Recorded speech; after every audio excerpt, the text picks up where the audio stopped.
Hello and welcome to this week's special edition of NCBA's Cattlemen to Cattlemen. I'm Kevin Oxter. Thanks for joining us. Week after week, our crews get a chance to visit many outstanding operations and share the stories of the farmers and ranchers who work to raise quality, wholesome beef. This week, we're revisiting some of our favorite day-in-the-life stories, so let's get started.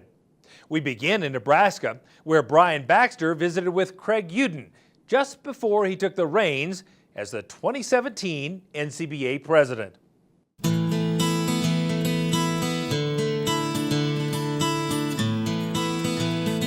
As the sun rises over the Dar feedlot in central Nebraska, you'll likely find Craig Uden starting his day at the place where his passion for the beef industry took off. I basically was born into the business. When I was a young kid, we had a small feedlot and farming operation in eastern Nebraska. I interned out in this country, and these guys had a dream to put a feed yard together. So they bought an old 1,500 head feed yard, and we started Dar feedlot back in 1982.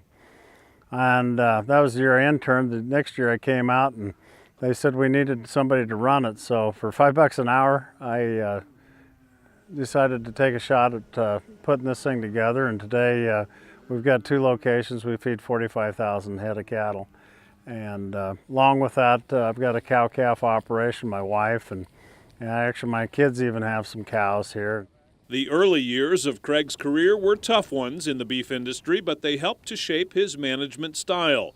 He's always taken a hands-on approach, and that helped him gain a foothold on the leadership ladder of the many beef industry organizations he's served. When I was a kid, my dad was the first one to start the county organization in that county, and today that's still one of the largest county organizations in the state of Nebraska.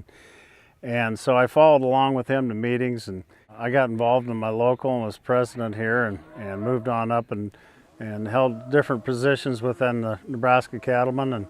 And one day I was asked to join the Beef Council, and I said I would, and I did, and I never knew it would lead as in depth as it has, but I believe in giving back. But I think what's so invaluable about being a member of any organization is what you take home and how you better utilize the resources and understand make your operation better. You know, we always think when we get out of school our education's over.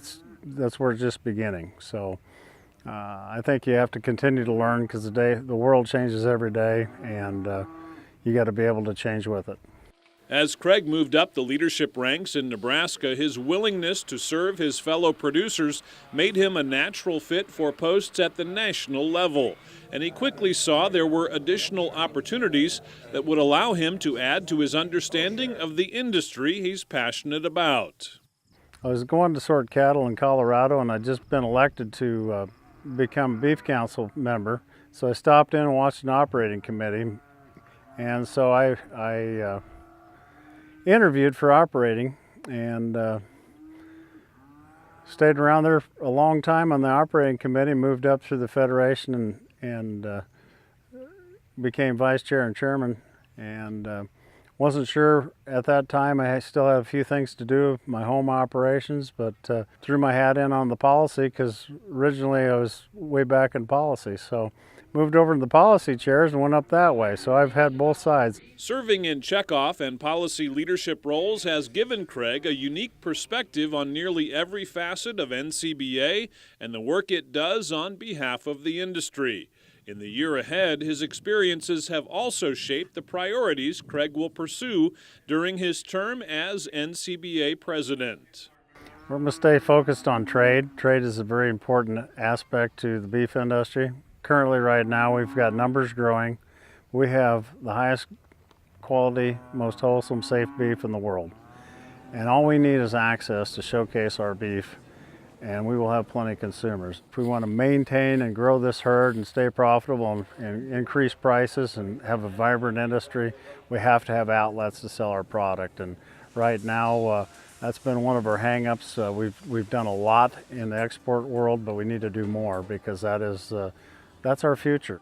Beyond trade, maintaining a strong partnership between NCBA and state cattle organizations is a cornerstone of Craig's focus. He knows that working together is the best way to advance the entire industry, and by networking with others and sharing information, every member of the beef family benefits. Without state and national partnerships, without the states, we have no national. We bring all these ideas and as well as challenges to the organization. Everybody gets to see what the big issues are, how we're going to solve those issues, and that's very, very important.